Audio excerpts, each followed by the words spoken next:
All right, we're back. We're back from where? Did you go somewhere? Our 2-week hiatus. No, I mean. What's on 1 week? Well, yeah, okay, whatever.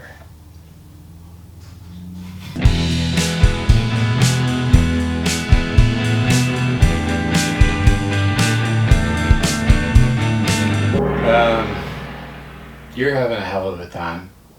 Yeah, well, He's been in a mood today because of this bike. so we'll let that one go. I did spend 8 hours this week working on Moreland's bill. Yeah. You know, it was interesting because I looked at it. He bought the bike from us the 5th of August last year, so it's just been just about a year.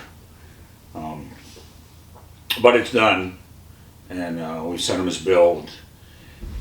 He seemed to be fine with it. He said he would rather split it up, but whatever. So Yeah. we're going to ship it to him. It looks like we'll get Chad to take it to him. He actually did a pretty baller move where he looked at his bill, and it was a pretty big bill, and he said, "Oh, you forgot to charge me for the bags." Right. Which is Well, no, that was nice exactly of him. the Yeah, kind I of thought customer we you kind of want. a little misunderstanding. Yeah, we got that straightened out. I just think it's that's the exact guy you want to work for. Is Right. the guy who, Well, the bill that I gave him used every word I knew in English. I mean, it was yeah, like I make you guys do, except this was a year's worth of work that 3 different people worked on the bike, 4 different people worked on the bike. So it was chock full of info. Turn the screw, tighten that nut, clean this off, adjust that. So, he got a good idea of why things cost what they cost, which is, what we try to do. We give people bills, give them an accurate description instead of saying, take tire off, put tire on. We tell them exactly what we have to do to take the tire off yeah, and put it back on again. So that makes it a little bit easier to understand. loosen rear brake, Let the air out of the tire, Yeah. blah, blah, blah, blah, blah. So, lube splines. so we seem to this week have gotten, there's 3 people sending us bikes. One's coming from Louisiana and 2 coming from Florida. Yeah, A couple of more pre-70 bikes. All of a sudden we've got a bunch of that. Murray's putting this motor together on this R69S. And we just ended up with another pre-70 motor. This conversion we're building. And we've got this white bike that I've had here almost a year now that I'm trying to get to ride. mm-hmm. Then I got that other R60 I bought in upstate New York that I'm started on and haven't got close to.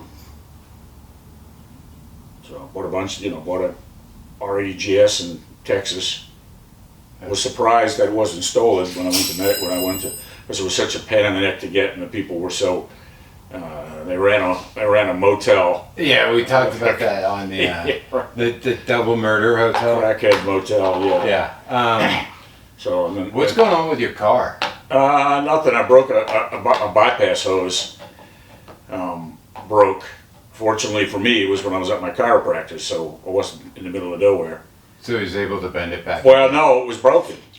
Right, he bent it back, but it was already broken. So I couldn't get the right hose. We tried to make one, and it fit, but the inside diameter was too big, and I couldn't tighten it up enough so it didn't leak. I've had the car over a year now, put 24,000 miles in it, so I'm going to have all the belts and all the hoses replaced. That's a lot of miles for a year. For a year? Nah, I think they figure 17 to 20 is average. I guess you use it as a daily driver. I do. And you take it out on weekend excursions? Yeah, a lot of times we'll take it to the mountains, take the top down, and go driving around. So yeah, I drive that thing every day. Yeah. It's a great car, a lot of fun. And then it's due for an oil change anyway, and we're going to have to look at a few other things. So, and they're like everybody else, they're behind, so it'll be next week before they can get to it. Oh, I okay. can ride it in the meantime, so I'm driving the truck, which is 10 times the size of the car. Yeah. By the way, if anybody's selling a Tacoma, I'm in the market. Like You're going to Tacoma? Yeah. I heard it's pretty nice out there. it's a. I was just trying to find a base model, like 2010-ish, 5-speed preferably, but people want so much money for a. It's like, I'm looking at it and I'm like, man, I could spend $10,000 to kind of be in the exact same place I'm in now, which is an old truck. You told me last week that you now had saved up enough money that you were going to move that car that's been sitting in the same spot for 6 months. Yeah. You did not tell the truth because it's still sitting there over a week later. So, Yeah, and well, I told you I might, first off. And secondly, I got to get working on that. It's time for it to go. Time for what? Time for the car to go. It was time for the car to go a long time ago. Yeah, I officially. Oh, you were donating it. Yeah, I'll have to. I made too much money. So, why don't you call them up and have them pick it up? I just got to clear it out, and then, yeah. Okay. Maybe by Christmas? One time a cop stopped me, and he looked in my back seat, and he goes, do you live out of here? And I said, no, it just looks like it. I like looked at the back seat, there's like blankets and sweaters. I'm like, I just, yeah. Well, there are unfortunately lots of people who are living out of their cars. Yeah. Their families and their cats and dogs, and you know, it's too bad. Or it's really awesome if you have a van. Yeah. I was on Route 20 going to Barber Motorsports Park early in the morning on my bike because I wanted to get through traffic last year, and so I pulled up to this rest stop, the first one in Alabama, and pulled up to the front where the building is, and there were a couple of cars parked out there. The one that I parked closest to had a family of 6 in it. They were all asleep inside the car. And then as they started to get up, one would get up and walk in, because they have bathrooms and all, you know, at the rest stop. Yeah. So they were living out of the car, and they were all sleeping in the car. And then one by one, they got up and used the bathroom. Each one took his little ditty bag with them and brushed their teeth and did all that stuff. And came back, and I guess they went to school or went to work or whatever. But they were people parked indiscriminately all over the place who were obviously living out of their cars and using that place as a place to bathroom. So Well, I lived out of that car for a month, but it was more of a fun experience. you were driving around. Yeah, That's different than being in the same place every night. I was on the West Coast. I mean, yeah, everything I had was in that car, but I was on the West Coast sleeping in National Forest with a girl, so a little bit more of a fun experience than 6 people in you know, it was all tent camping. Yeah. Well, yeah. I still find it hard to believe when I went to lunch today that people in this state don't know you can make a right-hand turn on red. I mean, I sat there in line with a bunch of people, and everybody was just kind of looking around and couldn't see in front of us because there was a tractor trailer. But there was a maroon SUV in the front, and it was just, with Georgia tags, and it was just sitting there. There were no cars coming in the other direction, zero. They just sat and sat and sat, and then the light changed. But like I told you, they were so far underneath the light that they couldn't see the light was green, so they just continued to sit there. So somebody probably finally honked their horn, and they took off. You know, the right-hand turn thing's been there for probably 25 years. So. There's one turn on the way home that I never make a right at, just because I've seen like so many people just run that red light, and even more people just gun it at a yellow, and there's kind of a hedge there. It's just like, if you make a red on red every day, it's just a matter of time before you get T-boned. I got a great idea. Don't drive that way. Take your truck over there, let it get totaled, you'll get the money, and that'll put you over the amount you need so you can go ahead and buy another truck. I think about it every morning. Every morning I'm like, if someone runs this red, I'm gonna sneeze. Just make sure I get just the tail end of my truck hit. I mean, you could just stall out there and call the police. As many dings and crashes there is in that truck, they would just take one look at it. You wouldn't have to say a word to them. All right, I'll call the tow truck. I'll call your insurance company. Obviously, this thing's totaled.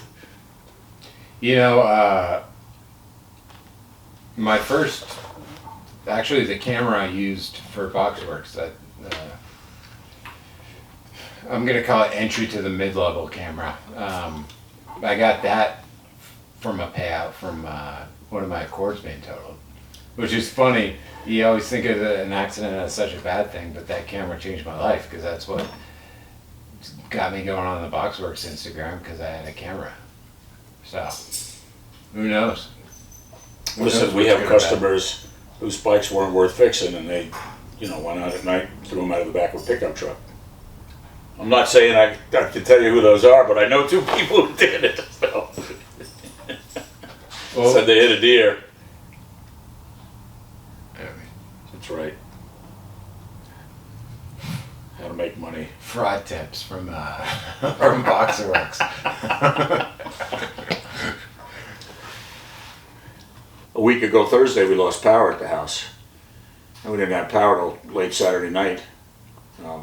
So being in the house for 2 or 3 days without any air conditioned. You lost 10 pounds? Nah, you kind of get used to it. The animals, the dog was panting all the time. The cats seemed to be okay, but Georgia Power kept saying, "Oh, it'll be at midnight. Oh, it'll be at 6 o'clock." Yeah. And then when we went into town on Saturday for lunch to Kelly's, to the Jamaican restaurant, we got there and didn't have any power, and he goes, "Yeah, they told me," and I said, "Yeah, it's going to be on 6 tonight, right?" And he goes, "How'd you know?" I said, "They tell everybody the same thing. Doesn't matter what it is. They'll tell you this. Everybody gets the same message." Yeah. So finally, they told us 6 o'clock. 6 o'clock came and went. So Leslie and I decided to go see if we could find a generator, which we had been wanting to buy anyway. We found one at Lowe's, and we brought it home, and we rolled it across the house, and we stuck it on the back porch. We got it all put together and didn't have enough oil in it, so we came to the shop to get some oil. Went back, and as I walked out on the back porch, I looked down by the river where this pole goes across the river, and there were 2 linemen down there. And I could see they were hooking up this little fusible link, and I yelled to them, "Hey, you better turn the power on?" And I go, "Yep, we're calling Georgia Power. They got that pole's red tagged. As soon as Georgia Power comes, which will be in about 10 minutes, we'll have the power on." And I go, "Well, that figures, because I'm just about to start my new generator." And he burst out laughing. Said, "Hey, it's like washing your car and when it never rains, So I said, "Well, at least we got the generator." And then they came up and we kind of hung out for a while. But yeah, I was ready to just pull the cord and start the generator. They said, "Oh, babe, about 10 minutes, we'll have the power on." Sure as shit, 10 minutes later, power came on. That's funny. So, how much was your generator? Well, this is what's interesting. So we go to get it. It's a Craftsman, but it's got a Briggs & Stratton motor in it.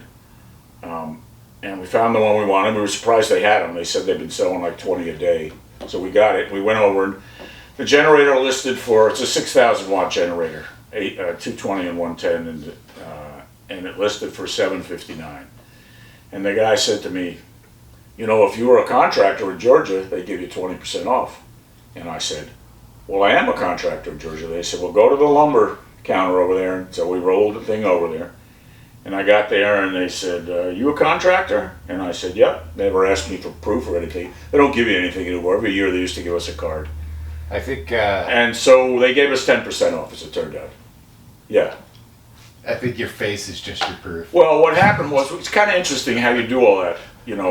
They said, "Are you a contractor?" And I said, "Yes." And then I turned to Leslie and I said, they don't send us any kind of little card anymore.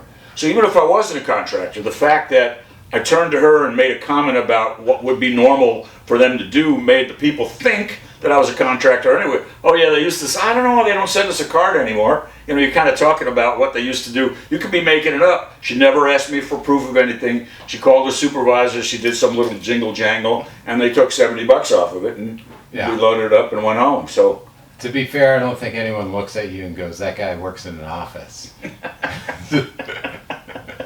Yeah, but it doesn't mean I'm a contractor. See you tomorrow. Yeah, there's some famous quote that you can get into anywhere if you just carry a ladder with you. Well, we were at the Brickyard watching. There was a MotoGP race, and Ducati was having their annual meeting, and so we were there. And my friend Larry, Chicken Larry, was there with me, and of course he's not a Ducati person. He didn't have a ticket or anything to get into the special area where the Ducati people were. And so we just walked up, and I just said, "Just stay close to me." And the guy came up and he said, "You guys Ducati people?" And I said, "Yeah." And I just flashed this little thing I had hanging around my neck. And he said, "Okay, you have a good day." And all of us walked in, and the whole day we did that. And Larry just followed us around. He had nothing to do. He was just rode up there with us. He had nothing to do with Ducati. Like, oh, yeah, okay, see ya. And, you know, off you go. You just have to pretend, kind of look like you know what you're doing. There's an interesting story about the guys who went around to get the Nazi war criminals, who were, some of them moved to Brazil and different places, this Jewish organization. And they talk about they went to Brazil to get this guy. I don't think it was Eichmann. I think it was some other guy. And they knew where he was, and they got him, and they drugged him, and they took him to back wherever they were. They had to get him on an airplane, and the airplane was at the runway at this airport. It was a private plane, and there was lots of private planes. So then the first night they went, there were 5 of them. The first night they went, one of the guys was drunk. And they were kind of dragging him around and laughing and pushing him around. He was falling down. They walked over to the plane and did some stuff, and they left. Well, the next night they came back to do the same thing, except the guy who was supposedly drunk was the guy they were trying to get out of the country. And they did the exact same thing. They had kind of drugged him. They were pushing him around and laughing and dragging him and just waved to the guys. He got in an airplane and drove out of the country. Got this guy they'd been looking for like 30 years out of the country by pretending that he was one of them and he'd been drinking, and they were just putting him in there. So, you know, smart. I mean, there's so many things that if you present yourself properly, you can get away with. You know, so my dad always said, it's not what you know, but who you know. So, you know, it's that whole pretending you know what's going on. You walk in someplace and, you know, you watch what's happening. When one of the Star Wars or something first came out, my girlfriend at the time, Mary, and myself went, and it was packed, and they wouldn't let anybody else in. And so when they stopped selling tickets, we walked into the lobby, and we knew which theater it was, and we walked into the theater, and there were no seats, so we sat down in the back, the very back, on the edges of the aisle, on either side of the aisle, so we could look down the aisle and see the movie.